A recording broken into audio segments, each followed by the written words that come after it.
This courseware video will demonstrate the basic uses of the Tracker tool, including pattern acquisition and tracking, connecting other controls to the tracker's position, and basic single-point stabilization. Create a new composition and then set the frame format preferences to NTSC D1 to match the footage we will be using. The footage we will be using comes from the courseware footage folder in the track background directory. Click and drag on this clip in order to place it into the composition. Now set the render range to match the clip by selecting Set Render Range and set the global end to 81 to match the render range. Next, we'll add a tracker tool to the composition and connect it to the loader. Locate the TRA button in the toolbar at the top of the screen. This is the tracker tool. Click on it once to add the tracker tool, and ensure that it's connected to the output of the loader. Then view the tracker in one of the display views. Click on the view and hit Ctrl F to set the view to fit. When the tracker tool is active, we can see its controls in the view. We start with a single tracker pattern by default, but we could add more if they were required. Currently, one will be enough.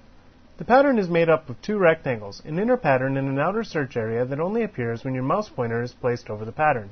The inner rectangle is positioned by click-dragging on a small node in the corner. This displays a small pop-up overlay showing an expanded view of the pixels underneath the pointer. This is our pattern. Let's place it over the highlight on the lips of this giant tiki statue. You can resize the pattern by click-dragging on the edges of the rectangle. The search area, or outer rectangle, is a small area that tells Fusion how far to search from the last known position of the pattern in order to reacquire it on the next frame. If your footage is very fast moving, then the search area may need to be made larger to ensure the tracker can find that pattern from frame to frame. Be careful not to set the pattern search area too large, though. The larger the pattern, the slower the track will be, and the likelier it is that you will see false matches. In this case, the default size is more than sufficient. When we selected our pattern, Fusion automatically compared all of the image channels and selected the one with the greatest contrast. We can see the channel it chose to track in the pattern windows in the Tool Controls area. If we can override the automatic selection and select a different channel using the buttons located beneath each of the image channels. Or we can return to the default channel by selecting on the question mark button or the automatic button. The window to the right will not show an image until we actually track the pattern, so we will return to it later. Scroll to the top of the tool controls and examine the first slider you find, which is frames per path point. This is currently set to 1, which tells us that Fusion will track each frame of the footage. If it was set to 2, we would be tracking every second frame. The only time you ever really see this used is when working with fielded footage. Setting the value to 2 will cause Fusion to track only the even field or only the odd field. Return that value back to 1. Beneath this slider, we see an array of buttons used to set the subpixel precision of the tracking. In this case, we're using a subpixel precision of 32. A higher value will set it to use more precision, but will take longer to track. 32 is good for almost every scenario you're likely to come across.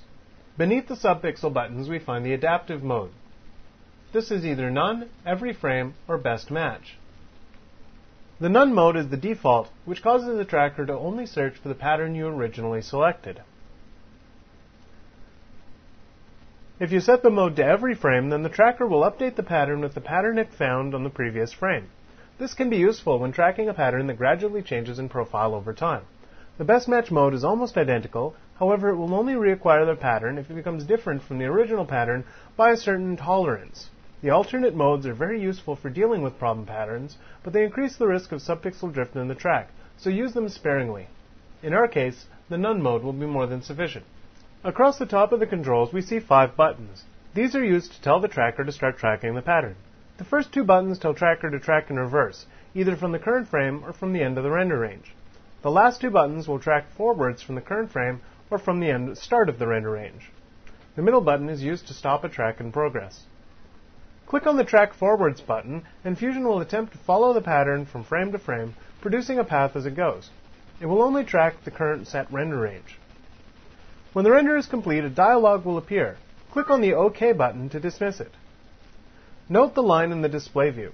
This is a path generated by the tracker.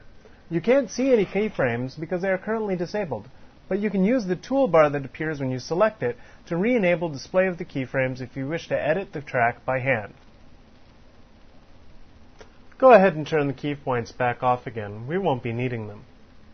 While the pattern was being tracked, the tracker tool was accumulating a flipbook showing the pattern acquired with each frame. We can now go to the pattern window and press play using the buttons below the window we looked at earlier. This lets us see exactly how well our pattern was tracked and to identify problem frames. A small frame counter even appears in the bottom corner to help you identify which frame you're looking at any given time. It looks pretty good to me. Okay, so we tracked our pattern and produced a path using its motion. What now? Let's add a background tool to the composition, set its color to red, and then add an ellipse mask to mask that into a circle. View that in one of the display views and make the circle a little smaller. We want to assign the ellipse's center to the exact same position as the pattern we just tracked. To do this, we right-click on the center and select Ellipse 1 Center and then the Connect to menu. A dizzying array of options appear. We see options for both the tracker as well as the path that the tracker had created. How are we to know which one to select? Well, the tracker gives us Tracker 1 Offset Position. This connects us to the exact position of the pattern that we selected and tracked with the tracker. If we had set an offset using the Patterns controls in the other tab, then the offset would also be included. We could also connect to the path created by the tracker for the same effect, which might make it easier to make small adjustments to the track as needed, but you don't get any offset controls for the path. We will explore the other tracker outputs in later courseware videos, or you can learn more from the manual's tracking chapter.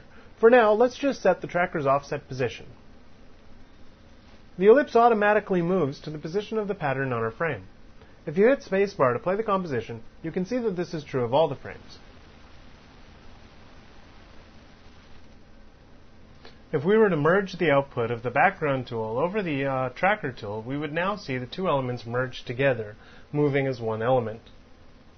However, the tracker tool provides a foreground input which can be used as a shortcut to this technique. Right-click on the center control and remove the tracker connection.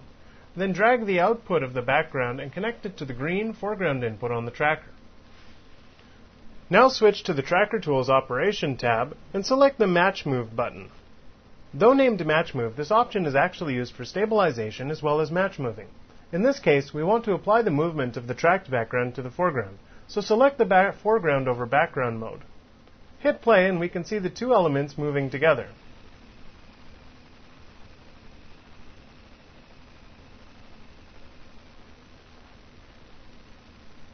We get all the same controls for the merge we would normally expect, including apply modes, and the subtractive and additive slider. One of the nicer things about this approach to match moving is that applying an offset to our ellipse is no harder than selecting the ellipse's center and then just dragging it to the new position. This is a whole lot easier than wrestling with complex modifiers or Connect to menus. Let's look at one final basic technique. What if we want to stabilize the background, paint some red lipstick onto our tiki statue, and then destabilize it to return it back to the original motion? To do that, we will select the tracker tool and set the merge mode to background only. This enables the stabilization mode. If we select play, we can see that our footage is being transformed with each frame so that it removes the motion that we tracked, which has the effect of stabilizing the image to the lip. What we'll do is we'll turn on the wrap button, which will cause Fusion to wrap the edges that go out of frame into position. This will be important later when we go to reverse this stabilization. Now let's add a paint tool to our flow and connect it to the tracker tool. The paint tool is represented in the toolbar by the letters P, N, and T. Ensure it's connected to the tracker tool and then view it in one of the display views. Let's go to frame 32 or 33 where we can really see the differences. Change the color of the paint tool until it's red. Then hold down the Control key and drag to change the size of your brush. And then we'll just drag a single stroke on the center of the lip. If we hit the play key, we can see that our stabilization is causing this to be locked right in place on the lips. What we want to do now is destabilize so that we get the original motion back, only the paint stroke will now be moving along with our character. In order to accomplish this, we will add a transform tool to the flow and connect it to our paint tool. View the transform, then right-click on the center control and select Transform 1 Center, Connect to Tracker 1's Unsteady Position. The unsteady position contains the reverse of the movement we used to stabilize the plate